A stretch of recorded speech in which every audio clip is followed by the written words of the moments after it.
So let's begin applying all the laws that we have learned, right? KCL, KVL and different methods जो थोड़ा बहुत आपको बताया था.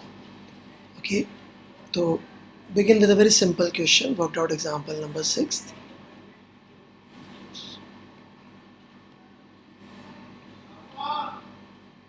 तो इस क्वेश्चन के अंदर, this is question number 6. A battery of EMF 2 volt enter resistance 0.5 ohm is connected across a resistance of 9.5 ohm. How many electrons cross the resistance in 1 second? तो सर्किट बड़ा आसान है, फिर भी बना के दिखा देते हैं. ये देखिए जी, ये इंटरनल रेजिस्टेंस हो गया 0.5 ओम, ये 2 वोल्ट की बैटरी हो गई और ये 9 ओम का रेजिस्टेंस हो गया. ठीक है, तो ये पूछ रहा है कि how many electrons cross through cross section of the resistance. तो उसके लिए बेसिकली हमें क्या चाहिए होगा? करंट चाहिए होगा. ऑलराइट, तो ये तो अपना एक सिंपल सा केवीएल लगाने का जुगाड़ है. ओके, केवीएल में अपन कोई भी एक पॉइंट पकड़ के लिखना शुरू कर सकते हैं. करंट यहाँ पे कोई और डायरेक्शन मानने का कुछ लॉजिक है नहीं, तो कोई भी एक पॉइंट पकड़ के आप लिखना शुरू कर सकते हैं. यहाँ से चलेंगे तो पोटेंशियल में इतना लॉस आया, करंट के अलॉन्ग चलेंगे तो पोटेंशियल कम होगा. फिर करंट के अलॉन्ग ही जा रहे हैं तो -0.5 आई. फिर बैटरी को क्रॉस किया, 2 वोल्ट नीचे से ऊपर गए इज इक्वल्स टू 0. सॉल्व कर दीजिए, ये देखिए ये सॉल्व कर रखा, करंट की वैल्यू आ गई 0.2 एम्पियर. तो इतना चार्ज पर सेकंड जा रहा है और एक इलेक्ट्रॉन पे इतना चार्ज होता है, तो इसका मतलब टोटल इतने इलेक्ट्रॉन्स एक सेकंड में क्रॉस कर रहे होंगे. टोटल चार्ज डिवाइडेड बाय एक इलेक्ट्रॉन का charge. So very very simple question. Alright, next is question number 7. Just a minute.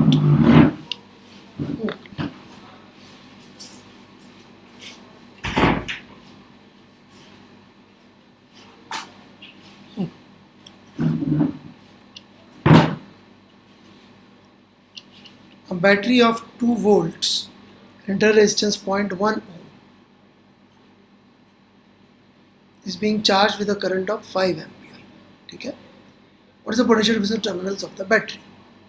तो ये मैंने थ्योरी में भी समझाने की कोशिश करी थी, ये सवाल भी आ गया. तो देखिए ये जो है इंटरनल रेजिस्टेंस है, तो प्लीज़ अंडरस्टैंड जो जिन 2 पॉइंट्स के अक्रॉस पोटेंशियल लिखना होगा वो यहाँ नहीं होंगे, है ना. कौन से नहीं होंगे? ये नहीं लिख सकते आप, तो फिर 2 वोल्ट ही हो जाएगा ना, वो ये होगा. ठीक है, तो बड़ा आसान है लिखना. मैं यहाँ से यहाँ गया, 2 वोल्ट का ड्रॉप आ गया, बैटरी को क्रॉस किया तो 2 वोल्ट का ड्रॉप आ गया. ठीक है, मैं अलॉन्ग चल रहा हूँ, ड्रॉप लिखता जा रहा हूँ, 2 वोल्ट का ड्रॉप. फिर मैं गया इस रेजिस्टेंस के अक्रॉस, तो 5 इंटू 0.1 का ड्रॉप और आ गया. सो दैट इज 2.5 वोल्ट का टोटल ड्रॉप आ गया.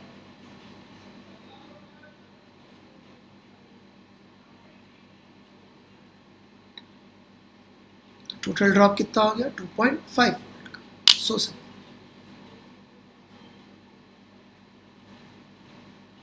पेन जरूर चलाइएगा साथ साथ, ये सिंपल होते होते चीज़ें फिर थोड़ी सी टफ होने लग जाएंगी लास्ट जाते जाते. अब अपन ने सीरीज वाला कुछ कुछ पढ़ा था, तो इसमें इन्होंने एक सवाल दे दिया. n batteries connected to form a circuit. ये रहा internal resistance of the batteries which are related to the EMFs, वो इंटरनल रेजिस्टेंस का वैल्यू दे रखा है. Right, where k is a constant. ठीक है, current through the circuit and the potential difference terminal of the ith battery. ऐसे करके और परेशान कर रहे हैं आई लिख के. ठीक है, इससे पहले हम कॉन्सेंट्रेट करते हैं करंट थ्रू द सर्किट. तो करंट थ्रू द सर्किट में तो बड़ा सिंपल सा है. करंट अपन ने मान लिया आई फ्लो हो रहा है, सबके थ्रू आई जा रहा होगा और तो कुछ है ही नहीं इसमें. तो इसके अक्रॉस यदि हम चले यहाँ से यहाँ, तो E1 - IR1 ये लिख दिया. राइट, अब ये एक एक बैटरी को ऐसे लिखते जा रहे हैं, इसमें मैं कुछ नहीं कर सकता, राइट। इसके across E2 minus IR2 drop, right, या देखा जाए तो rise, whichever way you want to look at it। ऐसे पूरा यहाँ से यहाँ तक लिख दी, ओके, ठीक है।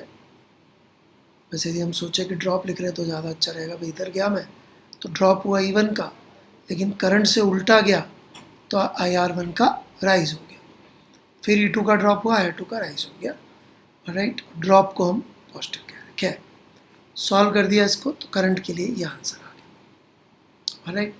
लेकिन उन्होंने बता रखा R I is KI1, K is some कुछ होगा, डायमेंशन होंगे उसकी, पुट कर दिया तो ये करंट का फॉर्मूला आ गया, राइट।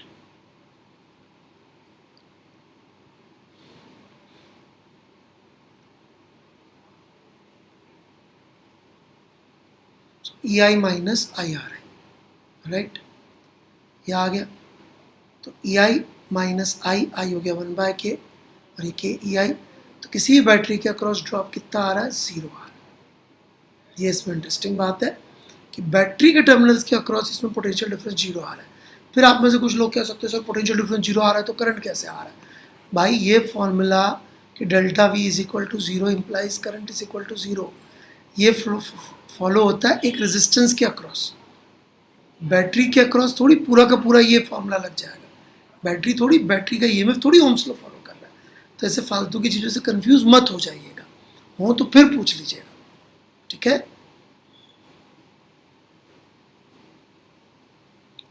नाइन्थ पे आ जाते हैं,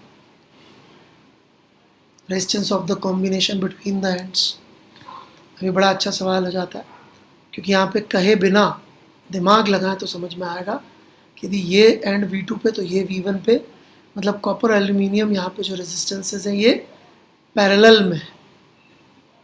तो इंडिविजुअली दोनों का रेजिस्टेंस निकाला, कॉपर का निकाला, एल्यूमिनियम का निकाला, और पैरेलल का फॉर्मूला लगा के जोड़ दिया। ये पैरेलल का फॉर्मूला लगा के जोड़ दिया।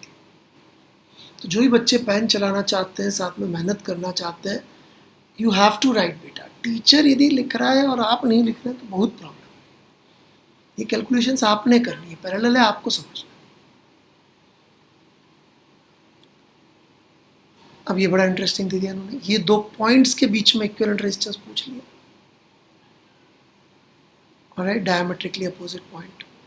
तो जरा समझिए, टोटल 10 ओम था, तो ADC का रेजिस्टेंस यदि मैं बनाने जाऊँ तो वो 5 होगा, और ऐसे यदि मैं ABC का बनाने जाऊँ तो वो भी 5 होगा। तो इसके इक्विवेलेंट निकालने जाऊँ तो 5 × 5 डिवाइडेड बाय 5 + 5, 2.5 करके आ जाएगा।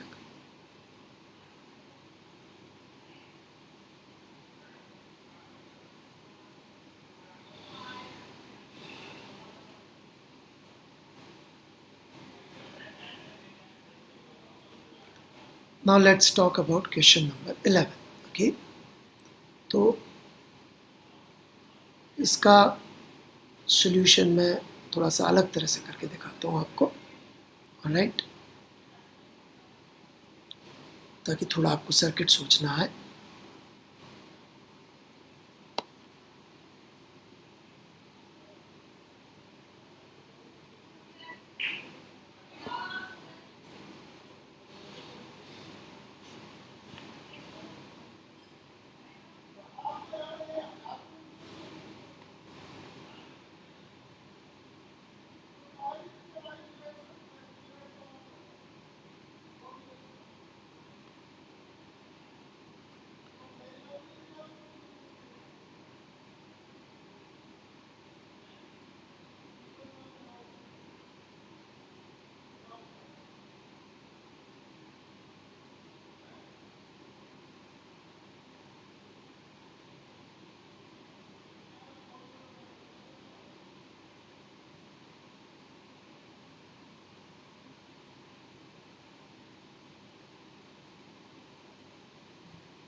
So this is the arrangement we have, all right. और इसमें क्या पूछा गया है, सारे डिफरेंट रेजिस्टर्स के थ्रू करंट, राइट। अब देखिए यहाँ पर हम लोग कुछ आइडियाज़ यूज़ करेंगे जो ठीक है, यहाँ तो चल जाएगा काम, बट आगे कभी गड़बड़ हो सकती है, इसलिए लॉजिक समझिएगा, सिर्फ सवाल सॉल्व करने से कोई फायदा नहीं। देखिए ये पॉइंट ए, ये पॉइंट बी, साफ साफ दिख रहा है कि ए से बी के बीच में कोई ब्रांचिंग नहीं है, तो मैं एक 4 ओम का रेजिस्टर यहाँ पे सीरीज मान के बना सकता हूँ, ठीक है। अब चाहे तो आप बोले इसको यहाँ बना दूँ, चाहे यहाँ बना दूँ, हार्डली मैटर्स।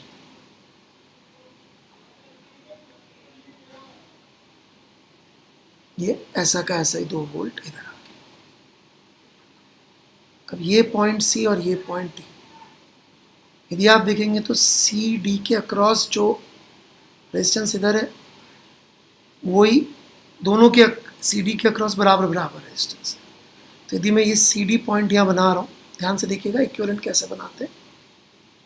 ये सी बनाया मैंने, ये 2 वोल्ट की बैटरी, और ये डी बनाया मैंने, डी और बी तो कनेक्टेड है ही सही, ये बना दिया मैंने।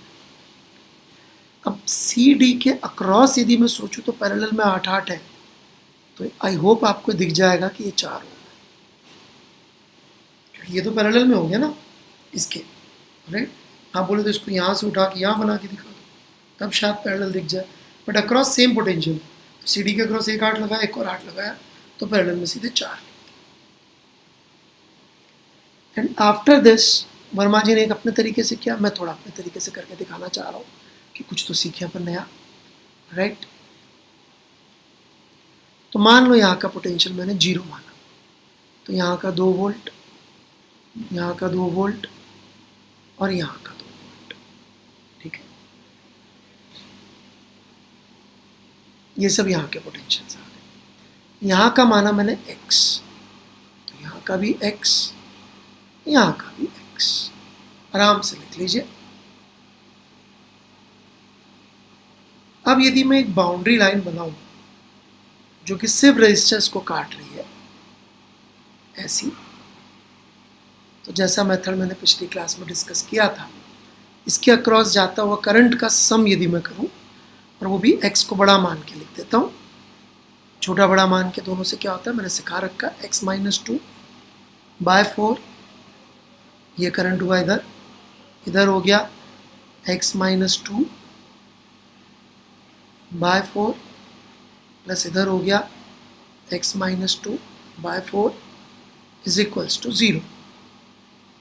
सॉल्व कर लीजिए, x की वैल्यू आ जाती है 2 और करंट आ जाता है सारे के सारे 0, right. All currents comes out to be 0। तो जरा एक बार दोबारा देख लेते हैं 0 को, ये यहाँ 0 आया, ठीक है जी, यहाँ 0 आया, ठीक है जी, यहाँ कहीं कुछ और ना आ जाए, सोच लीजिए पैरेलल में है तो ऐसा नहीं, लेकिन देखिए इसमें सी डी के अक्रॉस 0 आया, मतलब x = 2, मतलब कि ये पोटेंशियल इज ऑल्सो 2 वोल्ट, तो यहाँ पे 2 वोल्ट है और यहाँ पे 2 वोल्ट है, राइट। तो इसके अक्रॉस भी 0 और इसके अक्रॉस भी 0 है। चेक करना चाहिए कि कई बार इक्विवेलेंट बनाते हुए हो सकता है सर्किट चेंज हो जाए। ये चीज़ जब मैं डिफ़िकल्ट सवाल ले रहा हूँ तब थोड़ा बेहतर समझ